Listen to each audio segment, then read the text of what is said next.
Good evening po sa ating lahat and welcome to our first episode ng ating podcast na Dear Kajen. Ang ating unang letter sender ay nagngangalang Mark at ito ang nilalaman ng kanyang sulat. Dear Kajen, first of all, I just want to say hello to you.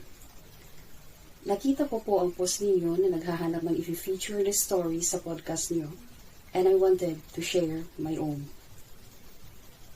Tawagin niyo na lamang po akong Mark. When I was in college, nag-aral ako sa Baguio City as an engineering student. Nangupahan po ako sa isang apartment complex sa may Holy Ghost Extension. I was there from my freshman years till nakapasa ako sa board exam. During my junior year, may nangupahan sa katabi kong unit na isang dalaga who is years ahead of my age. Tawagin na lang po natin siyang Joy.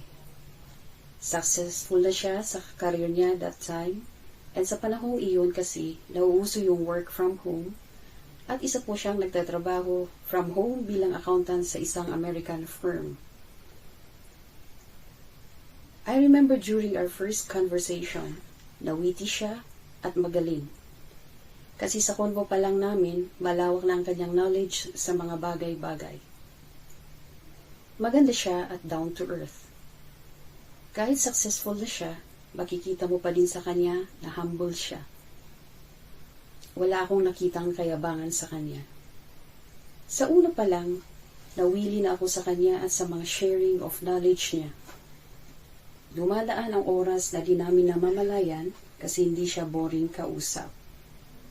Simula nun, kapag nasa apartment ako, lagi kami nag-uusap ng mga kung ano-anong mga bagay. Di siya nawawalan ng idea sa tuwing may topic kami at laging interesting yung mga knowledge niya. Napahanga ako sa kanya. Sa kanya ako laging lumalapit kapag may mga school requirements kami at may mga kailangan ako. Hindi naman siya madamot. Lagi niya akong tinutulungan at tinuturuan sa school works. Habang dumadaan ang buwan, lumalalim ang paghanga ko sa kanya hanggang sa nahulog ang loob ko sa kanya. Lagi akong excited na umuwi para makausap siya. Hindi siya yung taong mahilig gumala kasi nakatutok siya sa work at seryoso siya sa buhay upang makamit ang mga pangarap niya. Breadwinner din siya sa pamilya nila. Kaya siguro, mahalaga ang oras sa kanya. Lagi siyang nag-overtime sa work niya. Tinatimingan ko siya sa tuwing matatapos ang shift niya. Nasanay na din kami na bago matulog sa gabi ay nagkukwentuhan muna. Malambing siya sa akin at super caring niya. Pinapakita niya talaga na maalaga siya pero nakikita ko din na maalaga talaga siya kahit sa mga kapamilya niyang bumibisita sa kanya sa apartment. Tinago ko sa kanya ang damdamin ko kasi ayaw kong masira yung samahan namin. Nag-focus ako sa pag-aaral at medyo umiwas sa madalas na kwentuhan namin kasi baka mahalata niyang may damdamin ako sa kanya. Minsan nagtataka at nagtanong siya kung bakit daw parang umiiwas ako. At ang lagi kong sagot ay sorry po, busy lang po ako sa school.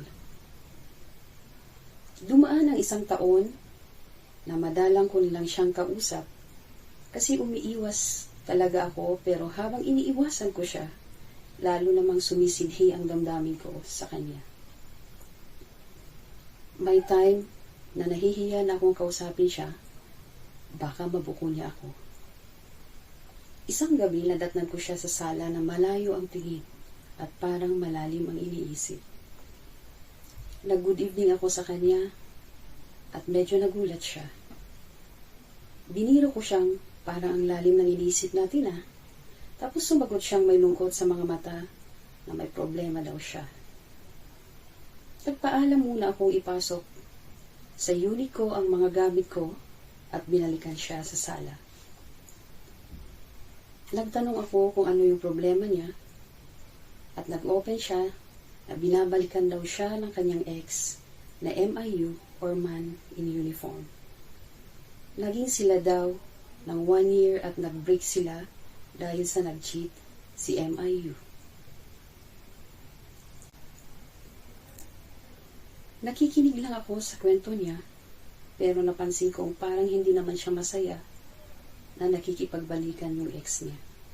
Sabi niya, may trust issues na daw siya kasi nga niloko siya ng ex niya sa kapwa din niya MIU.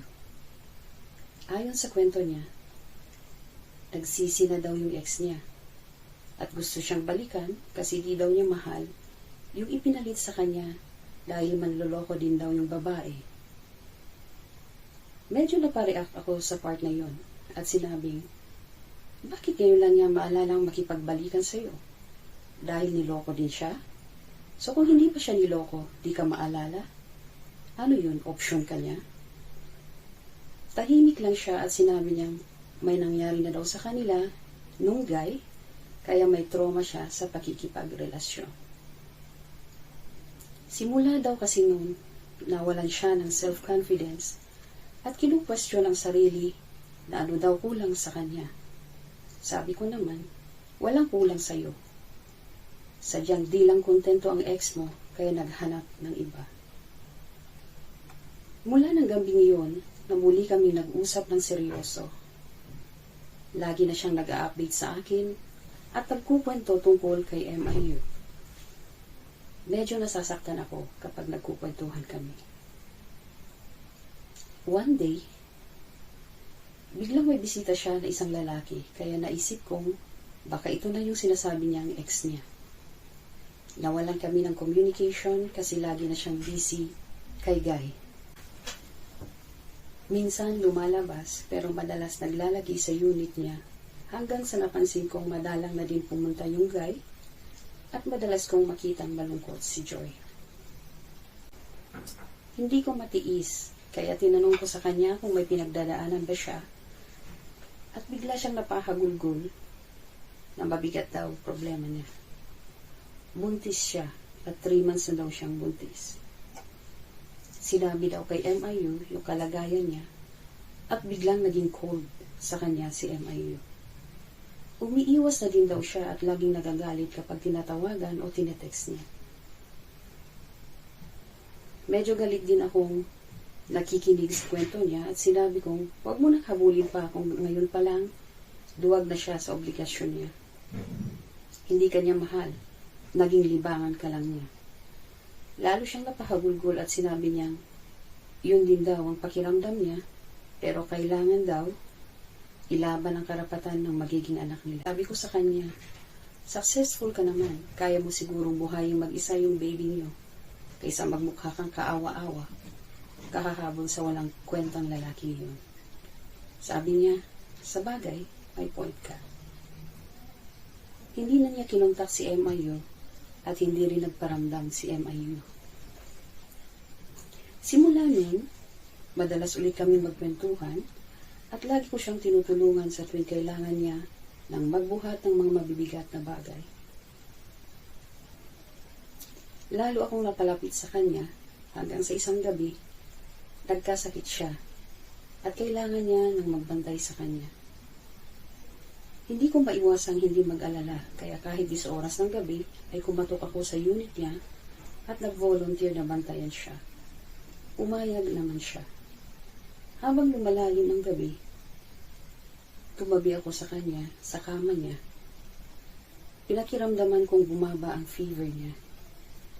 Habang nakahiga ako sa tabi niya, hindi ko napigilan ang sarili ko na yakapin siya. Yumakap din siya sa akin.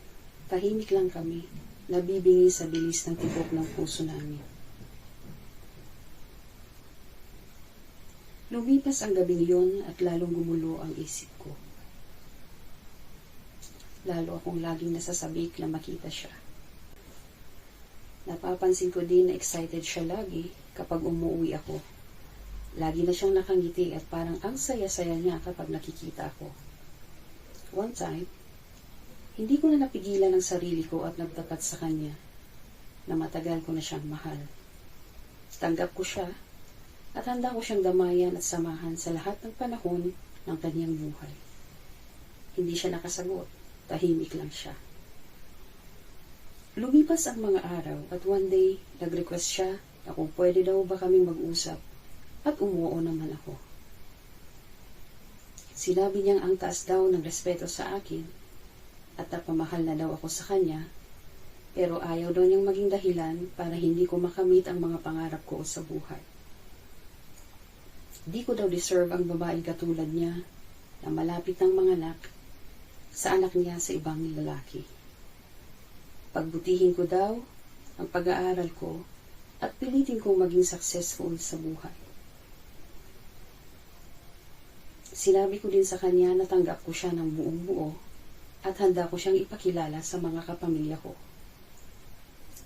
Handa kong panagutan ang baby kahit hindi ako ang tunay na papa niya. Sabi ko sa kanya, blessing sa akin silang mag-ina. Pero sabi niya mag-focus daw muna ako sa pag-aaral ko at siya na daw ang pinakamasaya kapag nakita niya akong successful. Naiintindihan ko naman siya kasi totoo namang kailangan ko munang makatapos sa pag-aaral at makapasa sa board exams bago bumuo ng pamilya. Pinilit kong tapusin ang pag-aaral ko hanggang sa pumasa ako sa board exams. Sa mga panahong iyon, hindi ko siya iniwan at hindi rin niya ako iniwan. Wala namang label yung relationship namin. Ipinadama namin sa isa't isa na nagdadamayan kami. Ngayon, isa na akong provincial engineer dito sa aming probinsya. Pinakasalan ko na si Joy at tinanggap ko na din ang panganay namin ng buong buo. Nakaapilyado sa akin ang aming panganay. Masaya na kami sa pamilyang aming binuo. Kapag talaga ang tao ay nakatadhana sa iyo, anuman ang iyong pagdaanan, at anumang mahihirap na bagay ang hahadlang, sa huli, kayo pa din ang para sa isa't isa. Hanggang dito na lamang at thank you in advance kung mapili ang aking story na may feature sa podcast mo. Once again, thank you so much, Kajen. Thank you din, Mark, sa tiwala mo sa akin. Saludo ako sa mga lalaking katulad mo. Isa kang magandang inspirasyon. God bless po and regards to you, to Joy, and to your kids. Thank you so much.